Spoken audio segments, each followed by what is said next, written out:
ETF index mutual funds నేర్చుకుని stock మార్కెట్లో రాణించాలనుకుంటున్నారా? వెంటనే ఈ నెంబర్కి కాల్ చేయండి.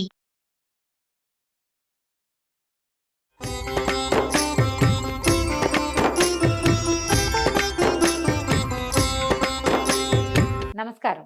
విష్ణు పురాణం 18వ భాగంలోకి వచ్చాం. యయాతి కథ వినబోతున్నామండి. ఇంతకుముందు యదువంశం గాథ మనం విన్నాం. ఒక 5-6 ఎపిసోడ్లుగా సుమన్ టీవీలో కనిపిస్తుంది, మీరు చూడొచ్చు. అంటే కృష్ణుడు ఎందుకు యదువంశంలో శాపగ్రస్తమైన యదువంశంలో జన్మించాడు అని చెప్పడం కోసం ఒక 3-4 ఎపిసోడ్లుగా యయాతి చరిత్ర అంతా చెప్పబడింది. ఇక్కడ కొంచెం విష్ణు పురాణంలో కొంచెం బ్రీఫ్గా వెళ్తుంది. అయితే శుక్రుడు తన కుమార్తె అయిన దేవయానితో అట్టే ప్రేమగా ఉండకుండా అల్లుడు శర్మిష్ఠతోటి ప్రేమగా ఉంటున్నాడన్న కోపంతో యయాతిని ముసలివాడివైపోమని శపించాడు, వృద్ధాప్యం వచ్చేయాలి అని. అయితే ఈ ముసల్తనాన్ని ఓడ్చుకోలేక యయాతి శుక్రుడిని ప్రార్థించి అనుమతి పొంది ఒకనాడు తన కొడుకులందరినీ రప్పించి ఇలా అడిగాడట: ఈ ముసల్తనం వల్ల భోగానుభవం లేక చాలా చింతకి గురయ్యాను. నా కోరికలు తీరే వరకు మీలో ఎవరో ఒకళ్ళు మీ యవనాన్ని నాకిచ్చి ఈ ముసల్తనం తీసుకోవాలి. ఎవరైతే ఇట్లా తీసుకుంటారో వాళ్ళకి రాజ్యాధికారం ఇస్తానని అన్నాడు. అనేసరికల్లా ముసల్తనం అంగీకరిస్తారా ఎవరైనా? ఉన్నట్టుండి ఓ 24-26 సంవత్సరాల పరువంలో ఉన్నవాడికి 70-80 ఏళ్ల వృద్ధాప్యం, కాళ్ళు ఉనికిపోతాయి, కళ్ళు కనపడవు, చర్మం ముడతలు పడిపోతుంది, స్త్రీ సౌఖ్యం ఉండదు, ఆహార సౌఖ్యం ఉండదు, నిద్రా సౌఖ్యం అసలు ఉండదు. ఏ సౌఖ్యము లేని వృద్ధాప్యాన్ని ఎవరు తీసుకుంటారు? ఏ కుమారుడు ఒప్పుకోలేదు. కానీ కడసారి వాడైన పూరుడు మాత్రం దానికి ఒప్పుకున్నాడు, నేను తీసుకుంటానన్నాడు. అయితే యయాతి పైనున్న 4 కుమారుల మీద కోపం తెచ్చుకుని, మీ కొడుకులు రాజార్హులు కాకపోదురుగాక అనే శాపం ఇచ్చి పూరునికి తన ఆ ముసల్తనాన్నించి వాడి యవనాన్ని తాను గ్రహించి చిరకాలం యథేచ్ఛగా కామోపభోగాలు తన భార్యలతోటి విశ్వాచి అనే అప్సరసతోటి కూడా యవ్వనం పూర్తిగా అనుభవించి ఒకనాడు తన మనసులో ఇట్లా అనుకున్నాడట: ఇన్నాళ్ళు వివిధ భోగాలు అనుభవించాను, వెలితి లేదు, స్థల వెంట్రుకలతో సహా శరీర బలం జీర్ణించిన ముసల్తనం వచ్చినా కూడా ఆశలు జీర్ణించవు. అవివేకులమైన వాళ్ళు ఆశకు చుట్టుకుపోయి వివిధ దుఃఖాలు అనుభవిస్తారు. వివేకులైన వాళ్ళు ఏం చేస్తారు? ఆశలకు లొంగక సుఖశాంతులు అనుభవిస్తారు. నేను చాలా కాలం విషయ సుఖాలు అనుభవించాను, ఇంకా ఆ కోరిక తీరకుండా ఇంకా ఇంకా ఎప్పటికప్పుడు ఇంకా తినాలి, ఇంకా అనుభవించాలి, ఇంకా తిరగాలి, ఇంకా ఇదే బాధ అనిపిస్తూ ఉంటుంది. కాబట్టి ఇక చాలు, ఈ ఆట కట్టించాలని అనుకుని ఈ సుఖాలు భోగాలు కూడా, సుఖభోగాలు అణచకపోతే అణగవు, వాటిని అణిచేయాలి. ఈ వయసు వచ్చింది, ఈ బాధ్యత వచ్చింది, పిల్లలు ఇంత పెద్దవాళ్ళు అయ్యారు, ఇంకా ఇది మానాలి అన్న ధోరణి లోపల వస్తే తప్పిస్తే శరీరం అణగదండి. ఇది ఇవాల్టి కథ కాదు, కలికాలంలోనే కాదు, ముందు కాలాల్లో కూడా ఎప్పుడూ శరీరము కామోపభోగాన్ని కోరుకుంటుంది. ఇంకా అడుగంటాలని ఒక గట్టి నిర్ణయానికి వచ్చి పూర్ణకు యవనం ఇచ్చి వాని నుంచి తన ముసల్తనాన్ని తీసుకున్నాడు. అతడికి పరిపాలకుడుగా పట్టాభిషేకం చేశాడు. తపశ్చర్య కోసం అడవికి వెళ్ళిపోయాడట. అయితే పూరుడు ఏం చేశాడు? నలుదిక్కులా కలిగిన రాష్ట్రాలకి వరుసగా తన అన్నల్ని పరిపాలకులుగా నియమించి అంతకు అధినేతగా తానుంటూ రాజ్యపాలన చేస్తూ ఉండేవాడు. ఇక యయాతి కొడుకులలో పెద్దవాడైన యదువు వంశ కథ చెప్తాను విను. యదువంశ వర్ణన నుండి మనం ఇదివరకు విన్నదే ఇక్కడ ఇంకొక రకమైన వివరం కనపడుతుంది. చరాచర భూతకోటికి ధర్మార్థ కామ మోక్షాలని ప్రసాదించే నారాయణుడు అవతరించిన అద్భుతమైన గొప్ప వంశం యదువంశం. పరమ పవిత్రుడైన హరి కృష్ణుడనే పేరున ఆ వంశంలో పుట్టి ఆ పవిత్ర వంశ కథ విన్నవారందరికీ శుభాలు చేకూరుస్తాడు అని పరాశరుడు యదువంశ కథ వివరించి మైత్రేయుడికి చెప్పాడు. యదువుకి 4 కుమారులు, 4 పురుషార్థాల్లాగా ఉండేవాళ్ళట. సహస్రజిత్తు, క్రోష్ఠుడు, అనలుడు, నహుషుడు అని వాళ్ళ పేర్లు. వీళ్లలో సహస్రజిత్తుకి శతజిత్తు, వానికి హేహయ తాళజంగ వేణుహైలని 3 కుమారులట. హేహైనకు ధర్ముడు, వానికి కుంతలుడు పుట్టారు. కుంతలుని పేరుతోటే ఆ దేశానికి కుంతల దేశం అని పేరు వచ్చిందిట. కుంతలుని కుమారుడు సభాజిత్తు, అతని కొడుకు మాహిష్మంతుడు. మాహిష్మంతుని పేరే మాహిష్మతీపురమైంది. దత్తాత్రేయుల వారు ఉంటారు ఇక్కడ అని చెప్తారు. మహిష్మంతుని కొడుకు భద్రశ్రోణి, వాడి కొడుకు దుర్దముడు, వాడి కొడుకు ధనకుడు, అతని కొడుకులు కృతవీర్యుడు, కృతాగ్ని, కృతధర్ముడు, కృతాజుడు అనేవాళ్ళు. కృతవీర్యుని కొడుకు 1000 చేతులవాడు, వాడి పేరు అర్జునుడు. ఇతడు ఈ కార్తవీర్యార్జునుడు కృతవీర్యుని కుమారుడైన అర్జునుడు కాబట్టి కార్తవీర్యార్జునుడు అనే పేరుతోటి అత్యంత ప్రఖ్యాతి పొందాడు అతను. ఈ కార్తవీర్యార్జునుడే అనేవాడు దత్తాత్రేయుని ప్రార్థించి యుద్ధంలో గెలుపు ఎప్పటికీ తరగని భుజశక్తి, పరిపాలనా దక్షత, సత్ప్రవర్తన, అంత్యంలో విష్ణువు చేత మృతి వరాలుగా దత్తాత్రేయుణ్ణి కోరుకున్నాడట. అలాగే వరాలు పొంది సూర్యుడిలాగా ప్రకాశిస్తూ శత్రువులను గెలిచి దీన సంరక్షణ చేస్తూ సప్తద్వీపాలతో సహా భూమిని ఒక్క చేత్తో పరిపాలించాడట. అతని ఐశ్వర్యానికి ఏలాంటి దెబ్బ లేదు. అలాగే అతని ఏలుబడిలో ప్రజలకు పేదరికం అనేది తెలియదట. అందరూ ధనేశ్వరులుగానే ఉండేవారు. యజ్ఞాలు నిర్దోషంగా 10,000 పైనగా చేసి దేవతలకి సంతృప్తి కలిగించాడు. పుణ్యమూర్తిగా విరాజిల్లాడు. అయితే ఈ కార్తవీర్యార్జునుడు ఒకనాడు కాంతలతో సహా వెళ్ళి నర్మదా నదిలో జలకేళి తలుపుతుండగా యక్షకిన్నర గంధర్వాదులను జయించి లోక విద్రావణుడుగా ఉన్నటువంటి రావణాసురుడు ఆ ప్రాంతానికే వచ్చి సేనతోటి బస చేశాడట. కార్తవీర్యార్జునుడి కాలం నాడు కాలమే రావణాసురుడి కాలంగా కూడా చెప్పబడుతోంది. అయితే స్నానం చేసి సంధ్యావందనం చేసుకుంటున్నాడట రావణుడు. అది తెలిసిన కార్తవీర్యుడు 1000 చేతులు చాచి నదీ జలాన్ని పొంగించాడు. ఆ పొంగటం వల్ల అటు ఇటు గట్టుపై ఉన్న చెట్లు, తీగలు, ముళ్ళడొంకలు ముమ్మరంగా కొట్టుపోయి రావణుడి మీద పడ్డాయి.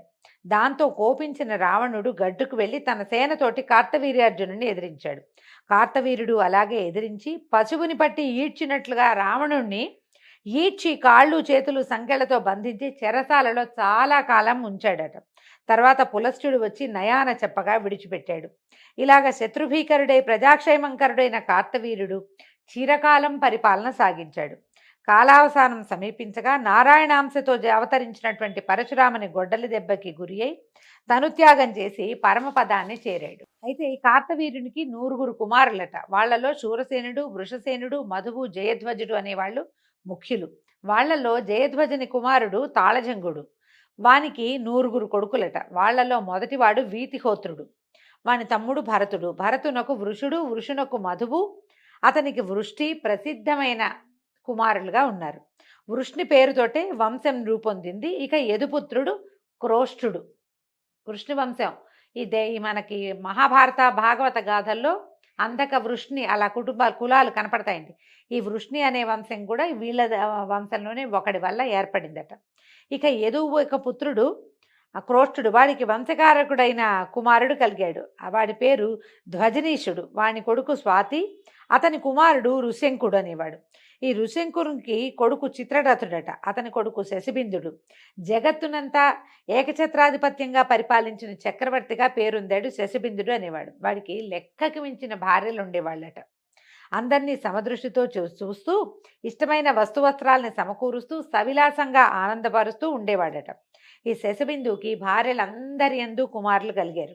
10 కోట్ల మంది కుమారులట. ఎంత విచిత్ర గాథలుగా ఉంటాయోనండి పురాణ గాథలు. అందరూ విద్యావంతులు, బుద్ధిమంతులు, బలవంతులు. వారి సహాయంతో ఈ శశిబిందుడు అనేవాడు ఈ సప్తద్వీపైన వసుంధరని ఎదురు లేకుండా పరిపాలించాడట. వాని కుమారులలో పెద్దవాడు, ఈ రాజు యొక్క కొడుకుల్లో పెద్దవాడు పృథుశ్రవుడు. పట్టాభిషిక్తుడే. అతను కూడా ఈ నేలాడు. అతని కొడుకు దముడు, వాని కొడుకు ఉశనుడు ఈ ద్విజులకు సంతృప్తిగా దక్షిణలిచ్చి యజ్ఞాలు చాలా చేశాడట. ఇప్పుడు ఈ ప్రఖ్యాతంగా అందరూ చేసేవాళ్ళు కదా యజ్ఞాలు. ఒకడి పేరు ఎందుకు చెప్తారండి అంటే అందరికంటే ఎక్కువ చేసి ప్రజలకి ఎక్కువ కాలం గుర్తున్న వాడి పేరు ప్రత్యేకంగా చెప్పబడుతుంది. వాట్లలో చెప్పదగినవి ఏంటంటే 10 అశ్వమేధాలు చేశాడట. ఇతని కుమారుడు ఇతవుడు.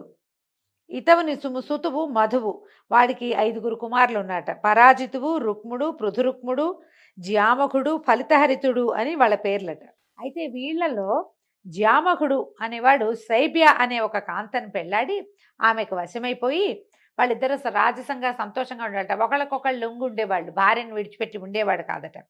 ఈ భార్యలకి లొంగి తిరుగుతున్న భర్తల్లో ముందు చెప్పదగిన వాడు జామకుడని ఆ కాలంలో లోకులు చెప్పుకునేవాళ్ళు. క్రమంగా రాజ్యపాలన కూడా భార్యే చేసేది. దానికి దాసోహం అని జామకుడు చేతులు కట్టుకుని బంటులాగా నడుచుకునే దశకి దిగజారిపోయిందట అతని బతుకు. పోనీ ఇంత దిగజారిపోయినా అతనికి సంతానం కలగల. ఆలోచించి భార్యతో సహా అడవికి వెళ్ళి తపస్సు చేయటం మొదలుపెట్టాడట. అయితే ఏమైంది, భార్యాభర్త ఇద్దరు వెళ్ళిపోయేసరికి ఇక్కడ రాజ్యాంగం నడవక శత్రురాజులు సేనలతో వచ్చి ఈ నగరాన్ని, రాష్ట్రాన్ని ఆక్రమించారట. ఈ సమాచారం చారుల వల్ల విని ఏమంటావని భార్యని అడిగాడట. పరిగెత్తుకుని వెళ్ళిపోలే ఆ రాజుగారు.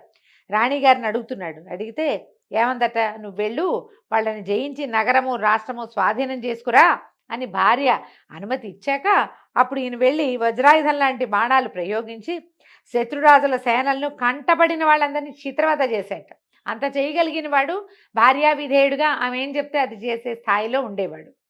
తప్పని కాదండి, పురాణంలో కూడా తప్పుగా చెప్పటం లేదు. కానీ ఇంత పరాక్రమశాలి అయిన వాడు భార్యా విధేయుడిగా ఉండటం కొంచెం విశేషం, వింతగా ఉందన్నమాట.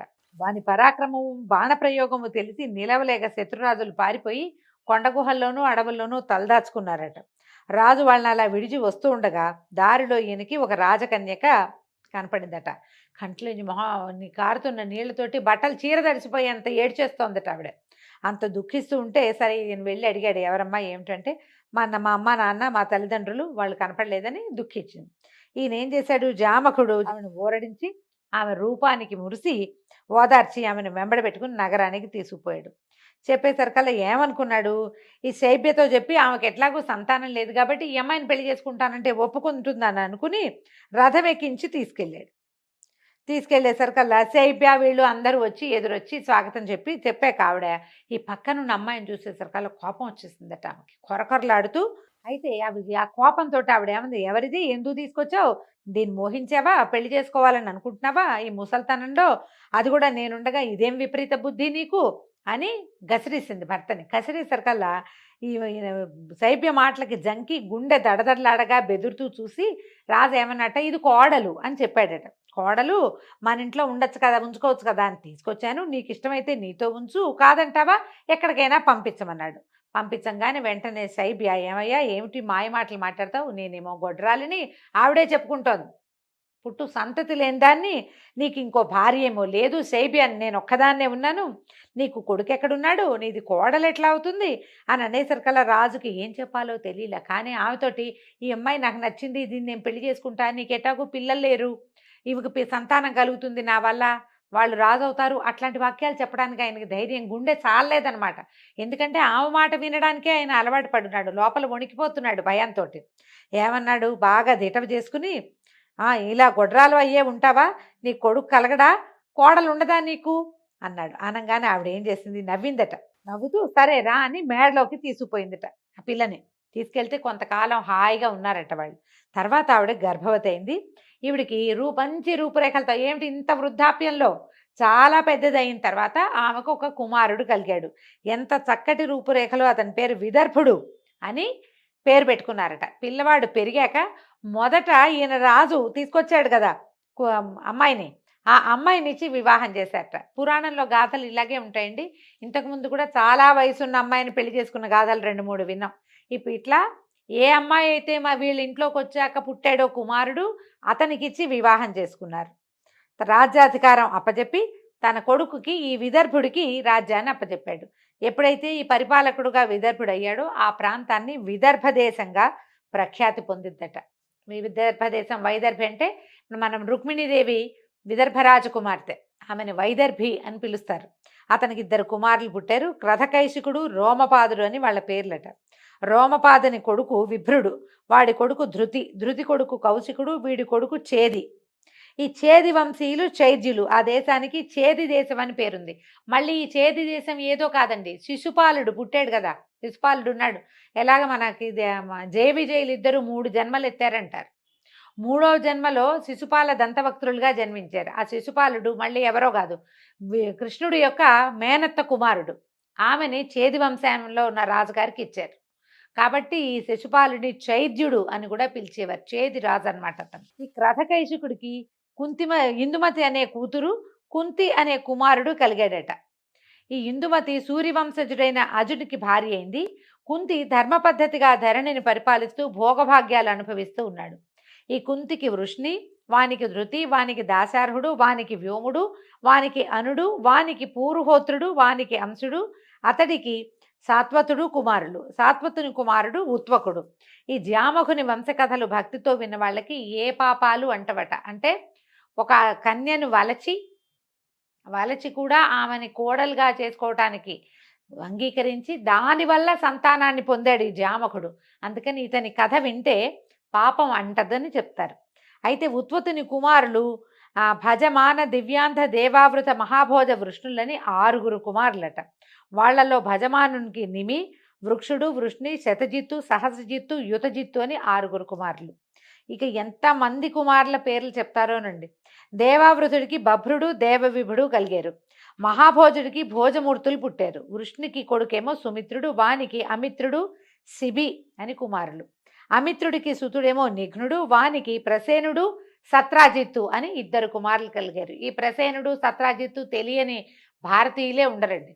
ఎందుకంటే భారతదేశంలో ప్రఖ్యాతంగా జరుపుకోబడేది వినాయక వ్రతకల్పం. అందరూ వినాయక చవితి పూజ చేసుకుంటారు. తెలుగునాట చాలా ప్రఖ్యాతంగా వ్రత కథ వినాలన్న నియమం ఉంది మనకి. అందులో మనం ప్రఖ్యాతంగా చెప్పుకునేది కృష్ణమూర్తి మీద వచ్చినటువంటి శమంతకమణి దొంగతనం. ఆయన మీద పడింది కదా శమంతక వృత్తాంతం. ఆ వృత్తాంతంలో కథలో ప్రధాన నాయకులు ఎవరంటే ఒకడు సత్రాజిత్తు, రెండోది అతని తమ్ముడైన ప్రసేనజిత్తు. ప్రసేనుడు మరణిస్తే ఆయన ఆ వజ్రాన్ని ఈయన దొంగిలించాడేమో, కృష్ణమూర్తి ఏమైనా స్వాధీనం చేసుకున్నాడేమో అని అనుమానపడతారు. మనకి ఈ పేర్లు తెలుసు కదా, అక్కడికి వచ్చామన్నమాట. ఈ సత్రాజిత్తు బ్రహ్మాండ భాండాన్ని ఆవరించిన చీకటిని మటుమాయం చేసే వెలుగులు కలిగినటువంటి 1001 కిరణాలు కలిగినవాడు, కాలకర్త, పరాపర విద్యల చేత సాక్షాత్కరించేవాడును, త్రిమూర్తి స్వరూపుడును అయినటువంటి సూర్యభగవాను నిశ్చల శ్రద్ధాభక్తులతోటి తపస్సు చేసి ప్రసన్నుని చేసుకున్నాడు. భాస్కరుడు ప్రత్యక్షమయ్యాడు. ప్రత్యక్షమైన భాస్కరుడు సత్రాజిత్తుకి ఏం వరం ఇచ్చాడో, దానివల్ల ఆ వర ప్రభావంలో అతనికి ఏం లభించిందో రేపటి భాగంలో తెలుసుకుందామండి. నమస్కారం.